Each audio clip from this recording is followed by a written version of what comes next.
At 3 a.m., the doorbell woke me from the kind of deep sleep that only comes from complete trust in your world. I'm Michael Harrison, 43 years old, and for 15 years I believed my marriage to Elena was built on bedrock. We lived in a two-story colonial in Westchester County, the kind of house that whispers success without shouting it. I ran a cybersecurity consulting firm from my home office, protecting other people's digital lives while remaining blissfully unaware that my own analog existence was under attack. Elena worked as a pharmaceutical sales rep, a job that required extensive travel and client entertainment. To our neighbors, we were the couple who had it all figured out. To me, we were safe, stable, forever. To Elena, as I was about to discover, we were apparently a convenient cover story for something else entirely. The red flags had been accumulating like malware in a corrupted system, each one small enough to dismiss individually but devastating in aggregate. March brought the first password changes. Elena's phone, once as accessible as a shared laptop, became Fort Knox with biometric locks and notification previews disabled. When I asked about it, she explained that her company had implemented new security protocols for client confidentiality. The explanation made perfect sense, which should have been my first warning. April introduced the wardrobe evolution. Conservative business suits gave way to form-fitting dresses that caught light like silk and cost more than my monthly car payment. Designer heels replaced sensible flats, and her makeup routine expanded from 5 minutes to 30.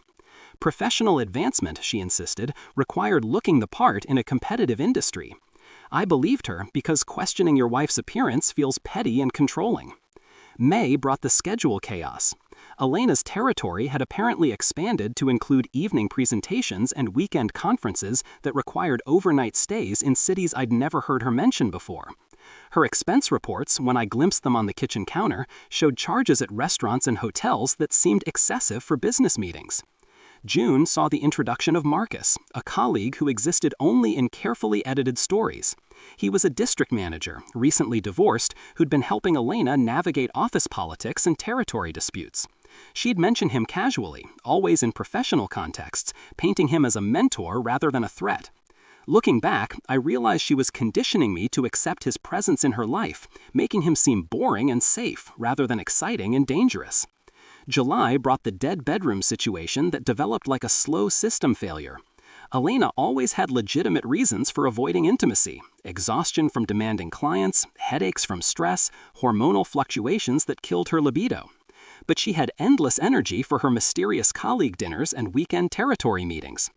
August introduced the girls' trips with pharmaceutical colleagues I'd never met despite her working for the same company for 8 years. These women required spa weekends and wine country retreats that Elena would return from glowing and energized, talking enthusiastically about bonding experiences and professional development that somehow never included me. The breaking point should have come in September, when Elena announced a mandatory sales conference in Chicago that required her to stay an extra night for territory planning sessions. She packed carefully, including lingerie I'd never seen and a bottle of expensive perfume that definitely wasn't for impressing pharmaceutical purchasing managers. When I offered to drive her to the airport, she quickly explained that Marcus was picking up the entire regional team for efficiency and environmental reasons. Everything she said made logical sense, which is why I ignored my instincts when they screamed that something was fundamentally wrong. That weekend, alone in our house for the first time in months, I couldn't shake the feeling that I was living in a carefully constructed lie. Elena's stories had become too perfect, too detailed, too rehearsed to be entirely truthful. I found myself analyzing our conversations like security logs, looking for anomalies and unauthorized access attempts in her emotional firewall. The more I examined the data, the more convinced I became that my wife was running a parallel operating system that didn't include me in any meaningful way. Monday evening, Elena returned from Chicago looking refreshed and satisfied in a way that had nothing to do with pharmaceutical sales strategies. She talked enthusiastically about the other reps, their team-building exercises, and how motivated she felt after connecting with colleagues who understood the industry's challenges. But something in her performance felt scripted, like she was reciting lines from a play rather than sharing genuine experiences. When I asked to see photos from the conference, she explained that they'd all agreed to stay present and professional rather than documenting everything for social media. The revelation came 3 weeks later, on a Tuesday night that would fracture our marriage beyond repair. I'd been working late in my home office, reviewing client security assessments and preparing proposals for Wednesday meetings, when exhaustion finally forced me toward bed around 2:45 a.m.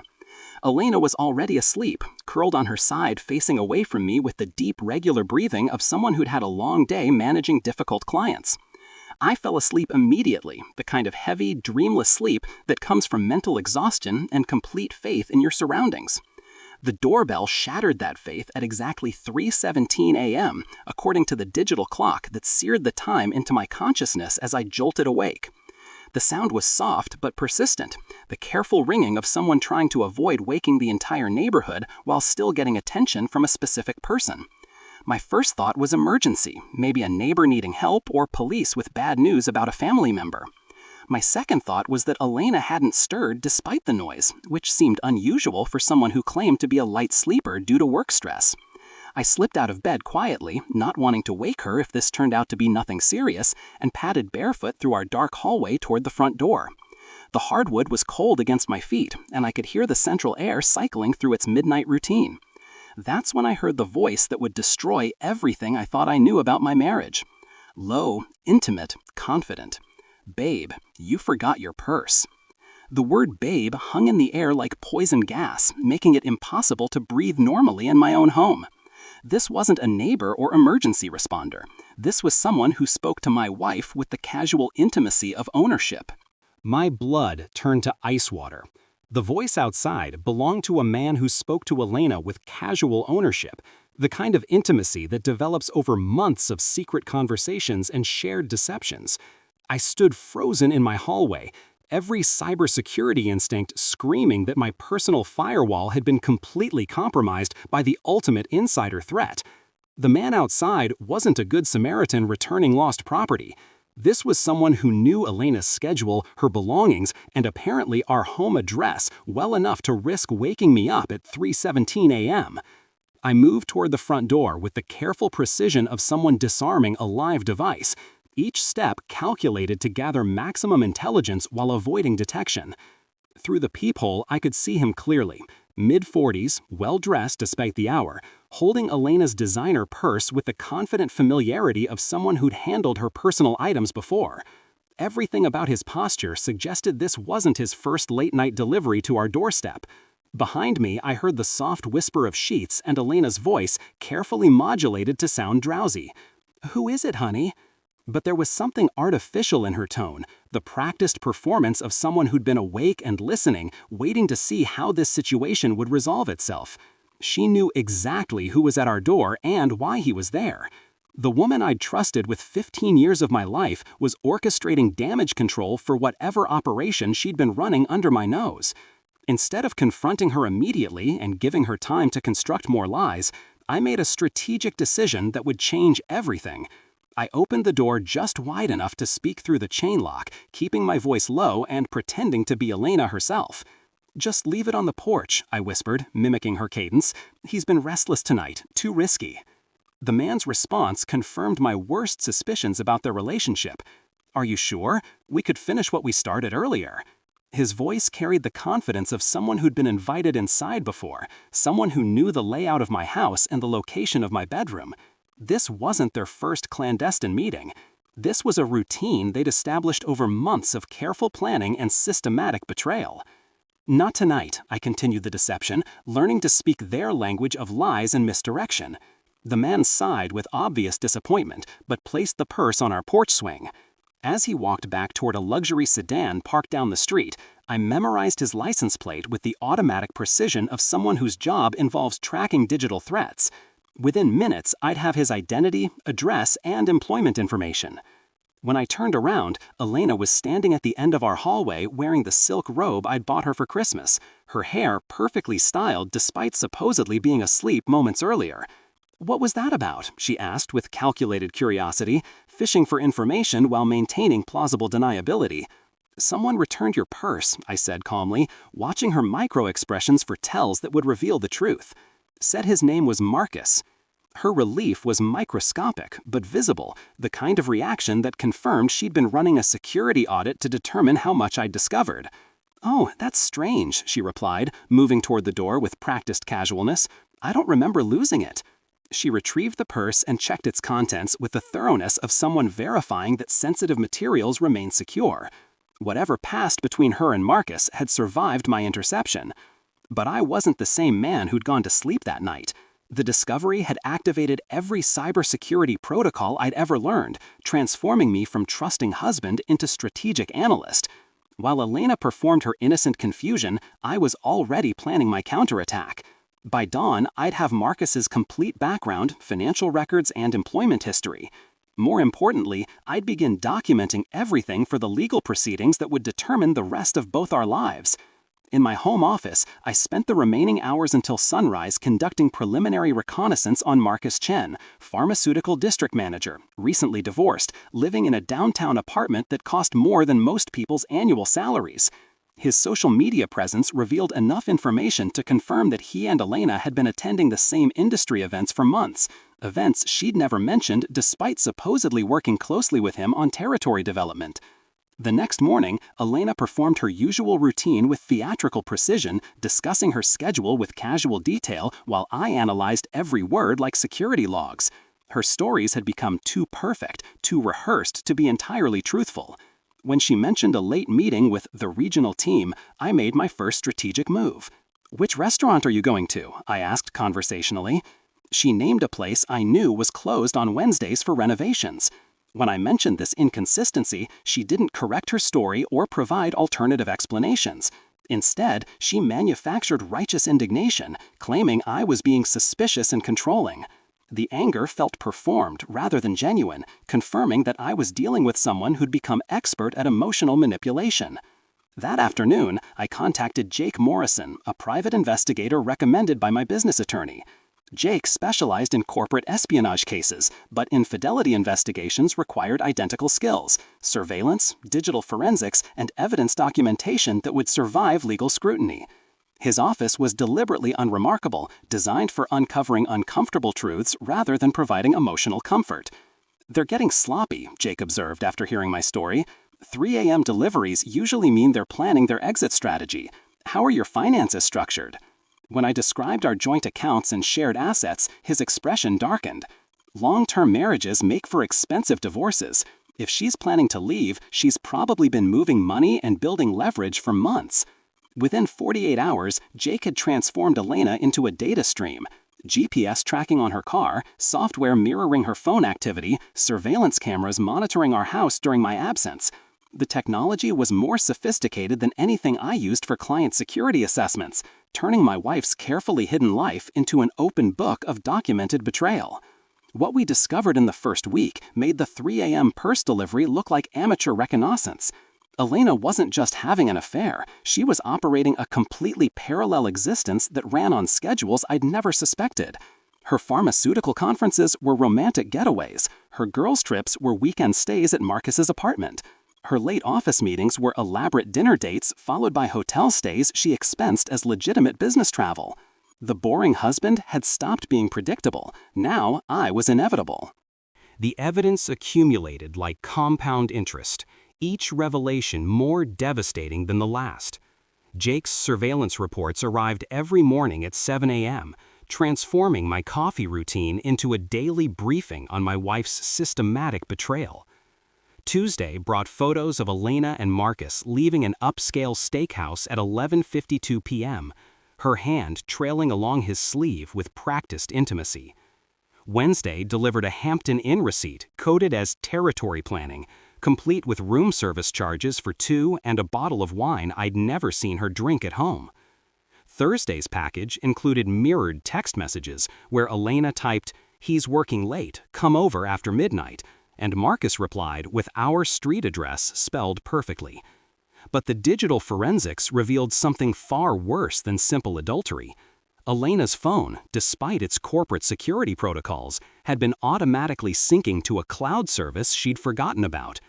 Jake's software intercepted everything: explicit photos taken in hotel rooms I was paying for through fraudulent expense reports, detailed conversations about maximizing her divorce settlement while minimizing my financial recovery, and most devastatingly, systematic planning discussions about their post-divorce life together.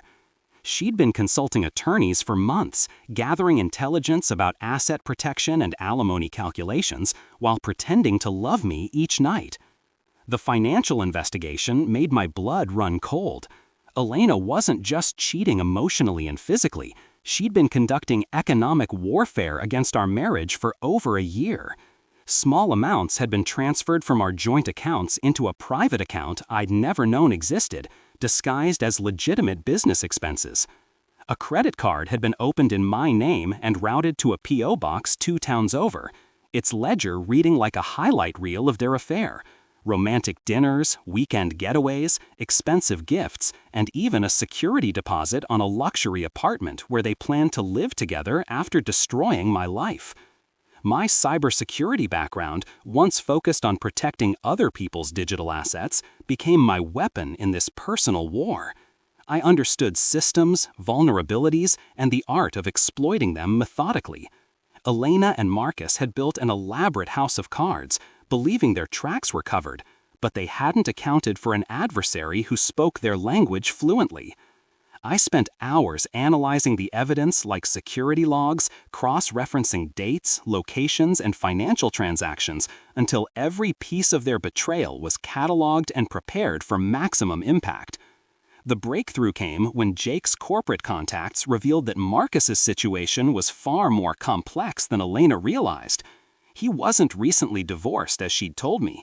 He was in the middle of a brutal, protracted divorce battle with his wife Patricia, who had been building her own comprehensive case against him for years. More importantly, Patricia had discovered that Marcus had been running systematic corporate fraud through his pharmaceutical territory, manipulating sales figures and siphoning commissions through shell companies. Elena wasn't just his mistress, she was his unwitting accomplice in federal crimes. Jake arranged a discreet meeting with Patricia Chen at a neutral location downtown. She was sharp, composed, and radiated the quiet fury of someone who'd been systematically betrayed while gathering evidence with prosecutorial precision. When I presented proof of Elena and Marcus's affair, her reaction was coldly professional rather than emotional. "He's done this before," she said, opening her own briefcase to reveal binders of documents that dwarfed my collection. He preys on ambitious women, uses them to inflate his numbers, then discards them when they become liabilities. Patricia revealed that Marcus had a pattern of grooming female subordinates, like Elena, exploiting their ambition to create a network of complicit accomplices who helped him funnel funds and manipulate sales data. Elena wasn't unique. She was merely the latest pawn in Marcus's long-running corporate fraud scheme. The offshore account Elena thought was her secret exit strategy? Marcus had been feeding her information about asset hiding, while Patricia's forensic accountants tracked every transaction. Our alliance formed naturally around shared betrayal and complementary resources. Patricia had deep institutional knowledge of Marcus's corporate crimes, his network of enablers, and years of documented evidence. I had real-time surveillance, intimate details of their current affair, and digital forensics proving Elena's complicity in both the personal betrayal and professional fraud. Together, we had enough evidence to trigger federal investigations that would destroy both their careers and their freedom. But we needed the perfect venue for maximum impact and minimum escape routes. The solution presented itself through Elena's own excitement: the Northeast Pharmaceutical Excellence Awards, a black-tie industry event scheduled for the following Saturday at the Grand Lexington Hotel. Elena had been talking about it for months, describing the networking opportunities and career advancement potential. Marcus was scheduled to present the District of the Year Award, a recognition that would become grotesquely ironic given what we were about to reveal. I purchased a donor table through my business connections, ensuring prime seating with clear sightlines to the stage. Patricia used her industry contacts to arrange for compliance officers to attend discreetly, positioning them to witness what would unfold. Through Jake's technical expertise, we ensured that hotel AV systems would accommodate a special presentation when requested by a major donor. Nothing illegal, just guaranteed access to screens and sound systems for our tribute to ethical excellence. The setup required theatrical precision and perfect timing. Elena needed to feel completely secure in her deception right up until the moment of revelation. I played the role of supportive husband with Oscar-worthy dedication, expressing pride in her professional achievements while internally cataloging every lie she told about the evening's importance. When she asked if I'd watch the live stream for her parents, I simply said, "I'll be there," and watched confusion flicker across her features before she dismissed it as impossible. Friday afternoon, Patricia's attorney filed for divorce with criminal referrals attached, while my own legal team submitted sealed papers citing adultery and financial fraud. Elena wouldn't know until Saturday night, learning her fate in front of 1,000 industry colleagues. The compliance officers received anonymous packets Thursday morning containing side-by-side expense reports, hotel timestamps, text logs about falsified client dinners, and audio from the 317 doorstep encounter. The night before the gala, Elena stood in our bedroom holding a sequined dress, cheeks flushed with anticipation for what she believed would be a career-defining evening. She chattered about seating arrangements and networking opportunities while I tied my cufflinks, letting her excitement build toward the cliff edge she couldn't see approaching. When she kissed me goodbye that morning, promising to make me proud, I almost admired her commitment. Saturday evening, I walked into the Grand Lexington with the steady pulse of someone who had already won, carrying 15 years of betrayal in a manila envelope and the satisfaction of knowing that the boring, predictable husband was about to become the most dangerous enemy they'd ever encountered. The Grand Lexington Ballroom glittered like a jewelry box. 500 pharmaceutical professionals in formal wear, celebrating excellence while completely unaware they were about to witness the most spectacular corporate downfall in industry history. I arrived precisely at 8:15, allowing Elena and Marcus to settle into their false security before introducing chaos into their carefully orchestrated evening. Patricia sat beside me at our donor table, elegant in midnight blue silk, radiating the quiet confidence of someone whose victory was mathematically inevitable. Elena positioned herself strategically near industry leaders 3 tables away, radiant in her sequined dress and completely absorbed in networking conversations she believed would advance her career. She laughed at appropriate moments, projected ambitious professionalism, and glowed with anticipation for Marcus's upcoming recognition. Marcus held court beside her, gesticulating enthusiastically while describing territory expansion strategies to colleagues who had no idea they were listening to systematic fraud disguised as legitimate business development. For 40 minutes, I watched my wife perform the role of successful pharmaceutical representative while internally preparing for her world to collapse. Every confident handshake, every professional laugh, every strategic positioning near decision-makers was building toward a revelation that would destroy not just her career, but her freedom. The irony wasn't lost on me. Elena had spent months planning her exit from our marriage, never realizing she was actually planning her entrance into federal prison. The evening's formal program began with industry recognition awards, each presenter highlighting ethical excellence and professional integrity, while Elena beamed with anticipation. When the District Manager of the Year category was announced, Marcus straightened his tie and prepared to accept recognition for achievements that would soon be revealed as criminal enterprises. The applause was genuine, colleagues celebrating what they believed was legitimate success. Marcus approached the podium with manufactured modesty, accepting applause like a king returning to his throne. He began his speech thanking his dedicated team, making special mention of Elena's exceptional commitment to client relationships and territory development. That's when I stood up and began walking toward the stage, my movement drawing curious glances from nearby tables. Elena's expression shifted from pride to confusion as she realized her supposedly absent husband was approaching the microphone where her lover was delivering his farewell address to the pharmaceutical industry. "Ladies and gentlemen," I said, my voice carrying clearly through the ballroom sound system as I reached the podium, "I'd like to add some context to Marcus's achievements." The room went quiet, with the kind of attention that precedes either comedy or catastrophe. Elena's face had gone completely white, her wine glass frozen halfway to her lips as she processed the impossibility of my presence at her secret professional celebration. Patricia's prearranged signal activated the hotel's AV system. The first slide appeared on the ballroom's massive screens, a side-by-side comparison of Marcus's reported client dinners and actual hotel charges showing systematic expense fraud totaling over $200,000. Murmurs rippled through the audience as industry professionals recognized the implications. The second slide showed Elena's participation in the scheme, her forged signatures on fraudulent reports, and her presence at events billed as legitimate business but conducted in luxury hotel suites. Marcus tried to interrupt, claiming technical difficulties and requesting security, but I continued with prosecutorial precision. The third slide displayed text messages between Elena and Marcus discussing how to maximize their territory bonuses through fabricated client relationships, including explicit instructions for backdating documents and creating fictional meeting attendees. The fourth slide showed photographs from their Hampton Inn rendezvous, complete with timestamps proving they were billing personal affairs as professional development. But the devastating revelation came with slide 5. Audio from the 3:17 a.m. doorstep encounter played through the ballroom's premium sound system with crystal clarity. Marcus's voice saying, "Babe, you forgot your purse," followed by his suggestion to finish what we started earlier, created absolute silence in the room.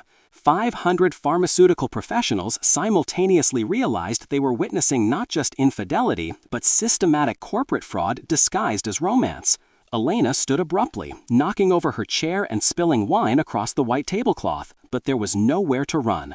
The compliance officers Patricia had positioned strategically throughout the room were already moving toward exits, ensuring key witnesses wouldn't disappear before providing statements. Hotel security, briefed about the situation, stood ready to maintain order while federal authorities completed their documentation. When Patricia stood and walked to the microphone, identifying herself as Marcus's wife and the source of the corporate fraud investigation, the ballroom erupted in controlled chaos. "My husband has been running this scheme for 3 years," Patricia announced with clinical precision, using ambitious women like Elena Harrison to provide credibility while he siphoned funds through shell companies. The FBI has been building their case for 18 months, and tonight's presentation simply makes their evidence public. Elena collapsed back into her chair, the reality of her situation finally penetrating her shock. Marcus, stripped of stage and script, tried to claim this was a personal vendetta by a jealous husband. But the evidence was overwhelming, and the audience was composed of industry professionals who understood exactly what they were seeing. The final slide was a masterpiece of strategic destruction, a comprehensive financial analysis showing how Marcus's territory manipulation had cost the company over $3 million while generating fraudulent commissions for himself and his accomplices. Elena's name appeared on dozens of documents, her signature authorizing transfers that would now be examined by federal prosecutors specializing in white-collar crime. The evening concluded with Marcus and Elena being escorted from the ballroom by federal agents who'd been waiting in the hotel lobby. Their arrests witnessed by pharmaceutical industry colleagues who would ensure news of their downfall spread throughout the professional community within hours. The District Manager of the Year award remained on the podium, a monument to the gap between appearance and reality. As Patricia and I walked toward the lobby, we passed Elena's abandoned purse on the table where she'd been celebrating what she thought would be her career pinnacle. The boring, predictable husband had just orchestrated the most dangerous evening of several people's lives, transforming a celebration of excellence into a demonstration of justice. At 3:17 a.m., Marcus had whispered to my wife at our front door. Tonight, I'd whispered back to both of them in front of 500 witnesses, game over. The aftermath unfolded with surgical precision, each consequence cascading into the next like a perfectly executed system failure. Within 72 hours of the pharmaceutical gala, both Elena and Marcus discovered that public humiliation was merely the opening act of their destruction.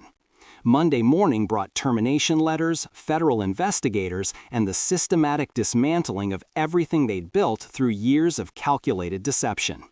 The boring husband had orchestrated the most comprehensive revenge in corporate history, and every detail had been planned with cybersecurity-level precision. Elena's career evaporated before breakfast. Her pharmaceutical company terminated her immediately with cause, voiding severance packages and triggering clawback provisions for fraudulent commissions spanning 3 years. Her professional license was suspended pending federal investigation, effectively blacklisting her from any future employment in the industry she'd spent 15 years building. The colleagues who'd once celebrated her networking skills now whispered about her criminal charges in conference rooms where her name had become synonymous with corporate fraud and moral bankruptcy. Marcus faced federal charges that carried mandatory minimum sentences, wire fraud, mail fraud, conspiracy, and securities violations that his District Manager of the Year award couldn't mitigate. Patricia's meticulous documentation, combined with my digital forensics, had created an evidence package so comprehensive that federal prosecutors called it the most organized white-collar case they'd ever received. His pharmaceutical empire collapsed within a week, his assets frozen, his business partnerships dissolved, and his reputation destroyed so thoroughly that even former allies refused to return his calls from federal detention.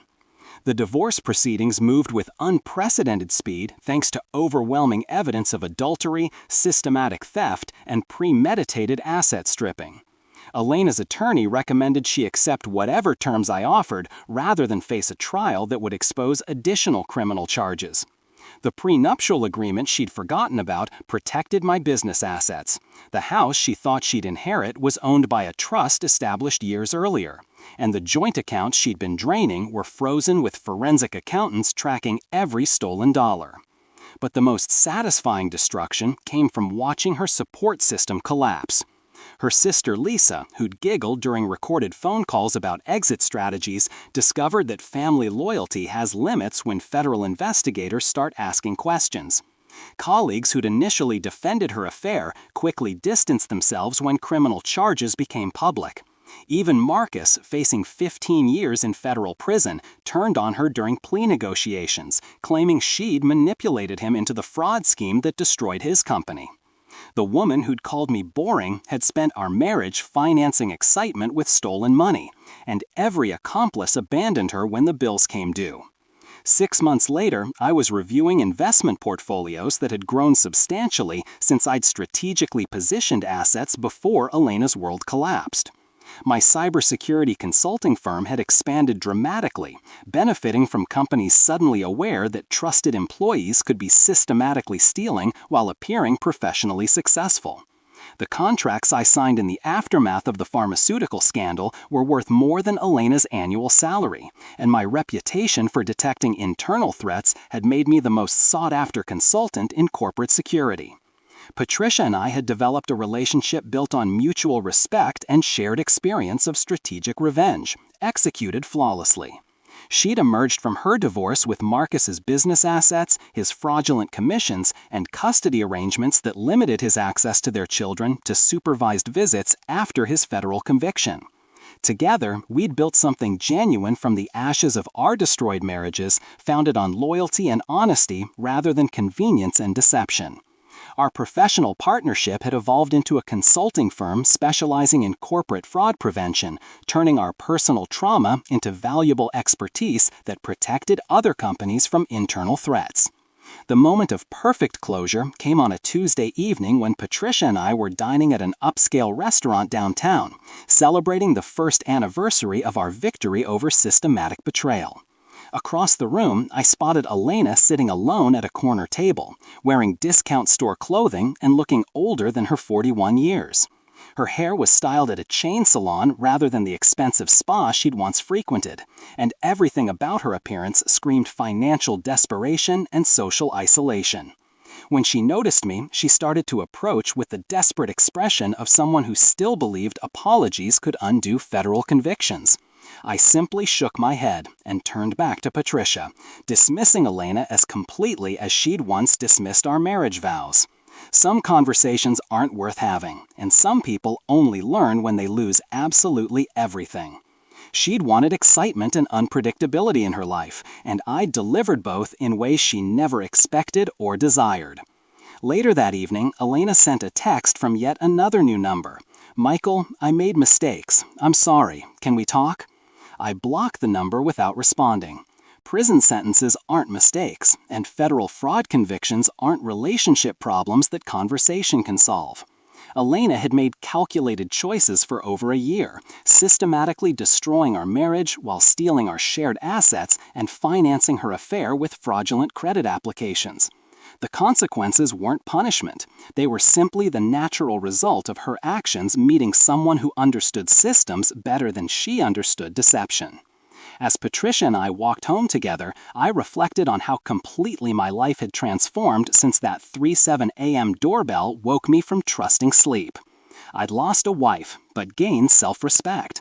I'd lost a marriage, but found love with someone who understood that trust isn't renewable once shattered by systematic betrayal. I'd lost my illusions about forever, but I'd gained knowledge that strategic thinking could overcome any deception when applied with sufficient precision and patience. Elena had been wrong about me being boring and predictable. The most dangerous people are often those who appear quiet and stable, but possess the intelligence and determination to completely destroy anyone who underestimates them. I wasn't boring, I was methodical. I wasn't predictable, I was inevitable. When someone I loved betrayed me systematically, I proved that even the most trusting husband can become the most dangerous adversary when armed with evidence, allies, and unlimited patience for justice. At 3:17, a man whispered to my wife at our front door, believing I was safely asleep and unaware of their systematic betrayal. That whisper woke me from more than sleep. It awakened a capacity for strategic revenge that destroyed their lives completely while leaving mine stronger than ever. Elena called me boring, but boring men don't orchestrate the kind of justice that sends people to federal prison while emerging financially stronger and professionally enhanced. She wanted excitement. I gave her a lifetime of consequences. And that was the most interesting mistake she ever made.